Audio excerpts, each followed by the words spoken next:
Bom, muito bom dia a todos e a todas. Eu queria, em primeiro lugar, agradecer a foto, que eu estou um pouco mais novo do que eu estou hoje. Preenche a nossa autoestima, pelo menos a gente tem a ilusão de que o tempo não passa. Bom, mas eu queria, em primeiro lugar, agradecer muito o convite para estar aqui participando desse importantíssimo evento. Estou aqui na condição de secretário executivo do Ministério da Ciência, Tecnologia e Inovação, mas não deixo de registrar que eu sou um orgulhoso professor da casa e sediar este evento aqui na PUC aumenta o meu orgulho de ser professor da casa. Esse é um evento muito importante.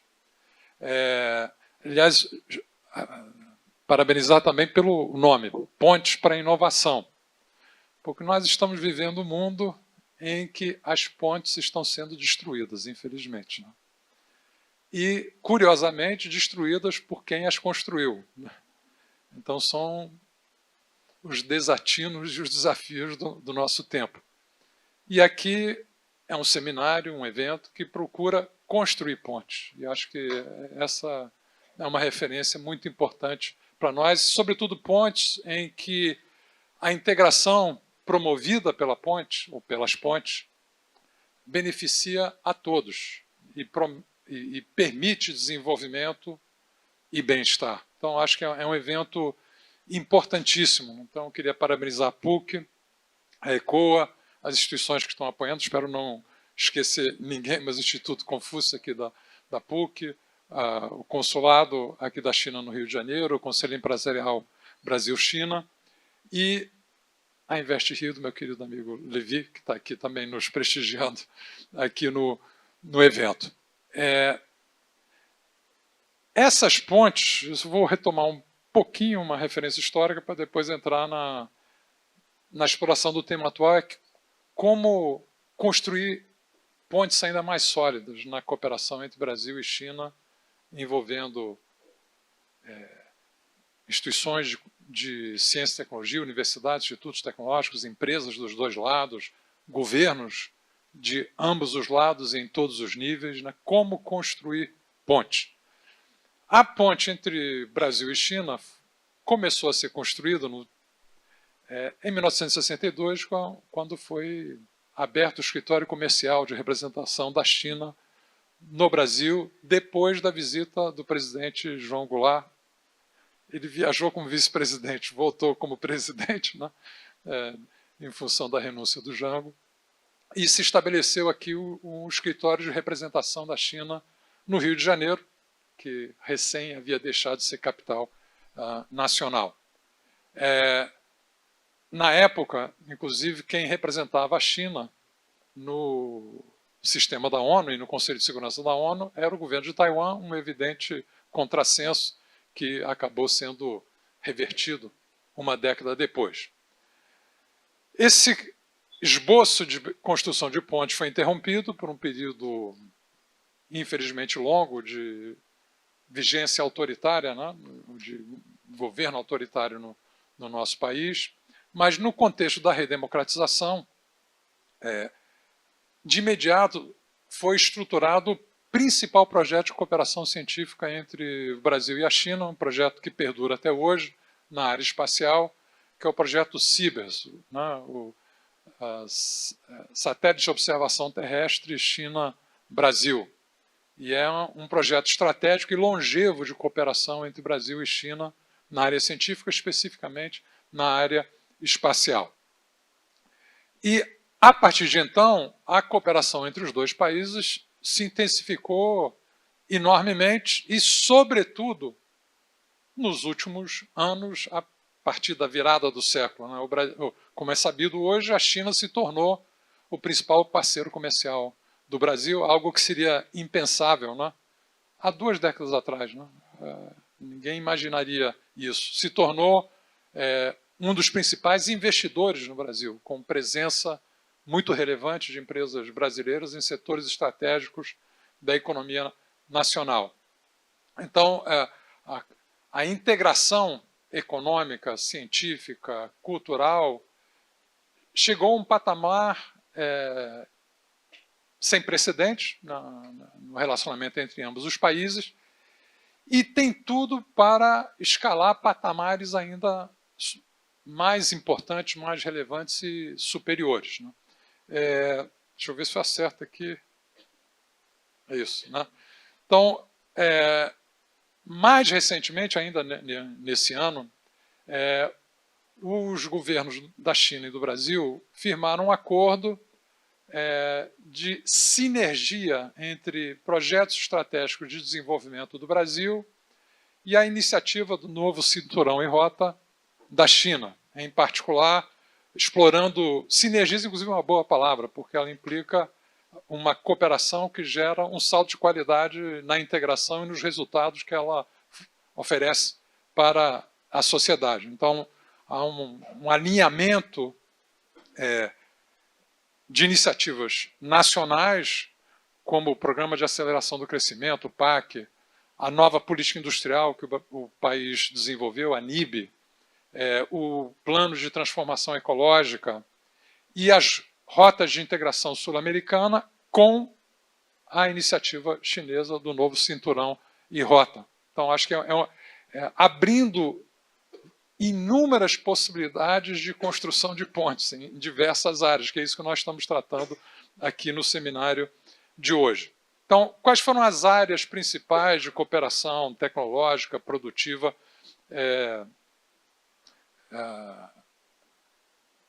apontadas? Foram 11, né?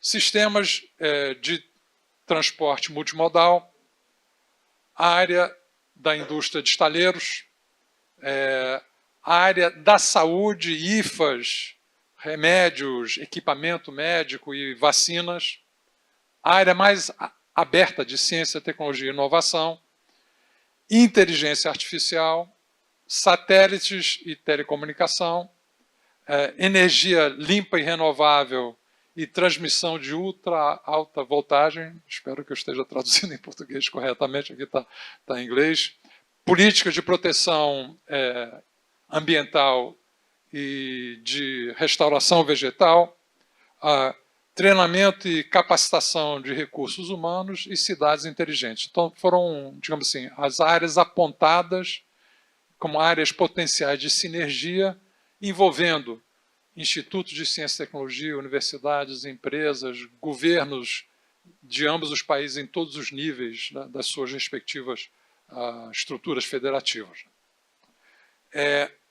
No nosso caso aqui do Ministério da Ciência e Tecnologia, se destaca, dentre essas áreas de sinergia, o alinhamento com a política industrial da Nova Indústria Brasil.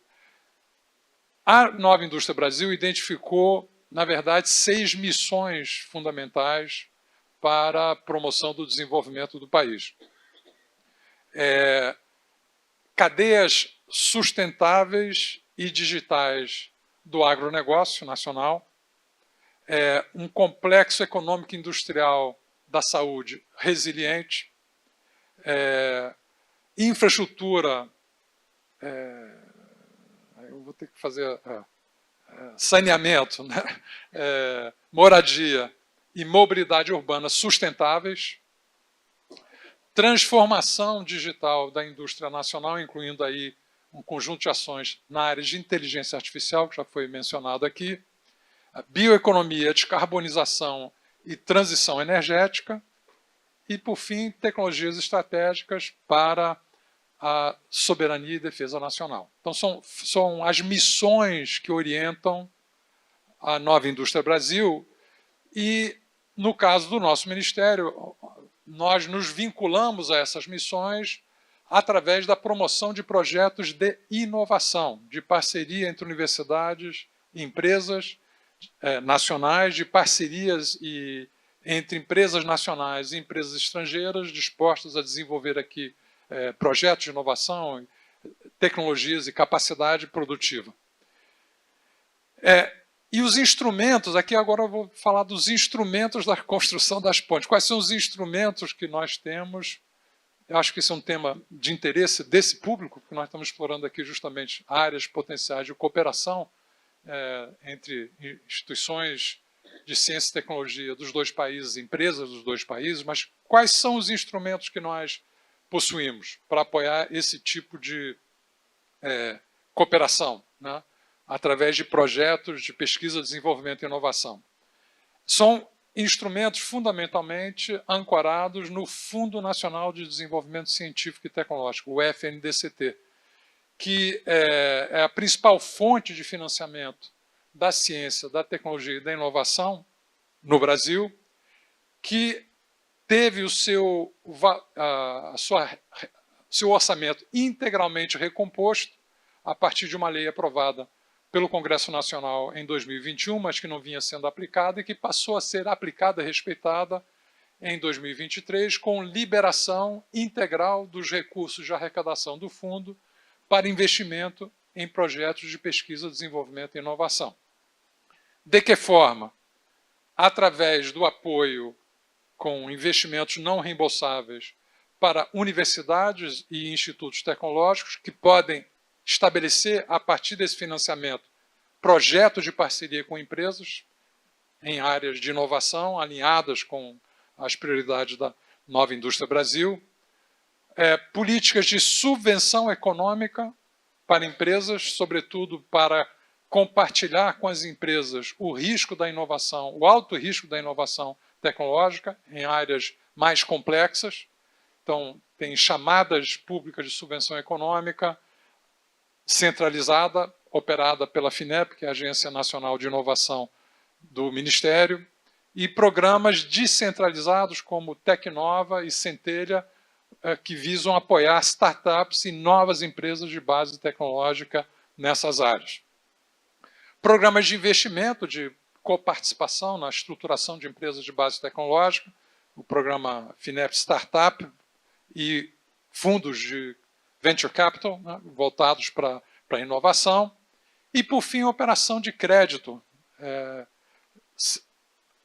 centralizado através do crédito reembolsável, operado pela FINEP, e ela opera em condições hoje competitivas para as empresas nacionais ou sediadas no Brasil, porque ela capta recursos do FNDCT na taxa TR, antigamente era TJLP, que era uma taxa mais cara. Agora TR, que é uma taxa bem reduzida, o que nos permite oferecer crédito para projetos de inovação empresarial em condições bastante competitivas, né?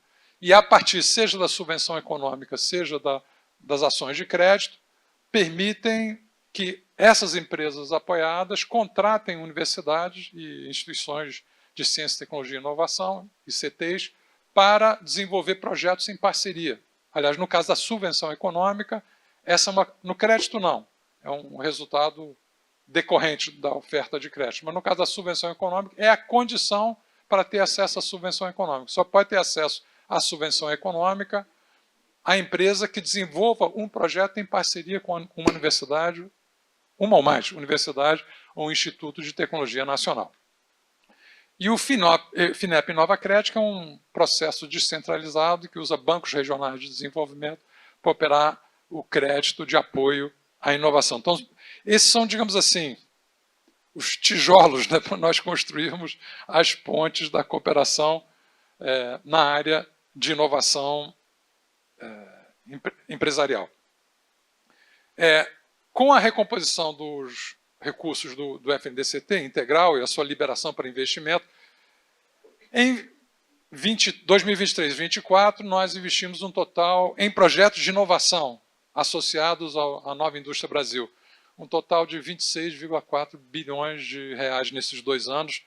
Os dados aqui estão um pouco desatualizados, se nós trouxermos esses dados até maio desse ano, já chegou a 36 bilhões de reais de investimento. Lembrando que o nosso foco, no caso, é especificamente projetos de inovação, em programas que são estruturados em parceria com outros parceiros, como o BNDES, que tem um papel de investimento, digamos assim, em infraestrutura empresarial mais pesada. Então, é uma ação complementar, inclusive com lançamento conjunto de chamadas. O nosso foco aqui é o apoio a projetos de inovação empresarial. Então, esse total 23, 24 representa 5 bilhões de dólares, mais ou menos, né? Embora a taxa varie, mas ordem de grandeza, o que para nós é um grande avanço, né? Talvez para padrões chineses seja tido como insignificante, né? Mas, do ponto de vista brasileiro, é um avanço, né? E nós queremos avançar ainda mais, explorando, inclusive, possibilidades de cooperação com a China. Então, isso apoiou, nesses 2 anos, um total de 2.176 projetos de inovação em empresas brasileiras, em cooperação, na sua grande maioria, com universidades e institutos de tecnologia. Aqui, no caso da subvenção econômica, que talvez seja o investimento mais nobre, porque é um aporte direto feito pelo poder público de recursos nas empresas, visando compartilhar o risco da inovação com essas empresas, ele é operado através da FINEP, Agência Nacional de Inovação, vinculada ao nosso ministério, que eu tive também a honra de presidir por 2 vezes. Ele é estruturado em torno de chamadas públicas, né? Então, essas são as áreas das chamadas públicas abertas e os investimentos em cada. Então, são áreas de bioeconomia, mover empresarial na área de automobilística, Amazônia, propriedade intelectual, agricultura familiar, resíduos, saneamento e moradia, energias renováveis, mobilidade urbana, aviação sustentável, semicondutores, agroindústria, complexo econômico industrial da saúde, soberania e defesa nacional e tecnologias digitais. Então, por que eu estou trazendo isso? Porque são todas áreas que estão com chamadas abertas e em que empresas, aqui participantes do seminário, que tenham interesse em desenvolver projetos de cooperação com universidades e ICTs, tem aqui um canal de acesso a tijolos de construção das pontes de inovação entre o Brasil e a China.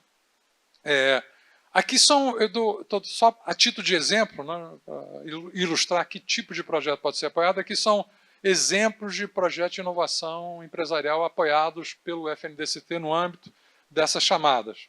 Quer dizer, um microreator de combustível nuclear na área de transição energética, gerador, supercondutor para uso de turbinas eólicas, pás eólicas com melhor performance, torre eólica, maior torre eólica do mundo, produzida em concreto com novas técnicas construtivas, unidade geradora de energia com turbina nacional, semicondutores para módulos fotovoltaicos, novos materiais para planta solar flutuante, produção de energia a partir de resíduos de ETS, que eu não sei o que é, alguém depois tem a formação técnica pode me esclarecer sobre isso. Armazenamento de energia, célula de bateria de lítio nacional, planta demonstrativa para reciclagem de baterias de íons de lítio, usina piloto de armazenamento com baterias nacionais, produção e armazenamento de energia a partir de ondas eletromagnéticas, eletrolisadores para a produção de,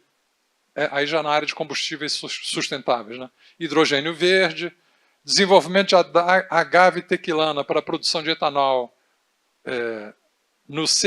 botar no seminário, é semiárido nordestino, não é seminário nordestino, é semiárido nordestino, enzimas para a produção de etanol de 2ª geração, sementes sintéticas para cana-de-açúcar, na área de descarbonização, que eu sei que é um tema também importante que será discutido aqui nesse seminário, motores para caminhões de mineração movidos a etanol, motor etanol para tratores agrícolas, sistemas para captura e estocagem de CO2 na produção de etanol, ônibus elétricos nacionais, na área de economia circular, produção de combustíveis sintéticos a partir de resíduos de plástico, remanufatura de componentes automotivos, corretivo de solo a partir de resíduos de mineração e metalurgia e bioprodutos para reaproveitamento de espumas e de colchões e sofás nessa área de economia circular. Então, eu só trouxe isso como exemplo, mas são exemplos focados nas prioridades, né, da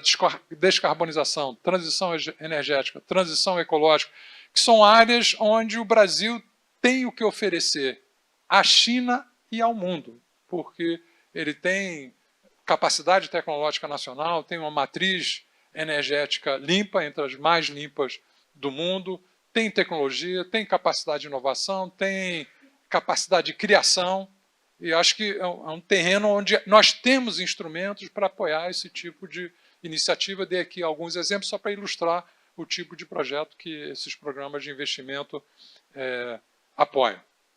E temos já um conjunto de projetos de cooperação que se desenvolvem há algum tempo, uns há muito tempo, que eu mencionei aqui o programa CIBES, de cooperação na área espacial, outros mais recentes, mas estamos agora no contexto do desdobramento do programa CIBES, com o lançamento de 2 satélites com a China. O CIBES-6, que é um novo satélite óptico e de radar, que deverá ser lançado em 2028, ele é fundamental para o monitoramento do desmatamento na região amazônica. Já o é, mas o é de forma apenas com operação óptica. Com operação com radar, ele vai permitir um monitoramento contínuo, muito mais preciso do desmatamento, viabilizando políticas de combate ao desmatamento.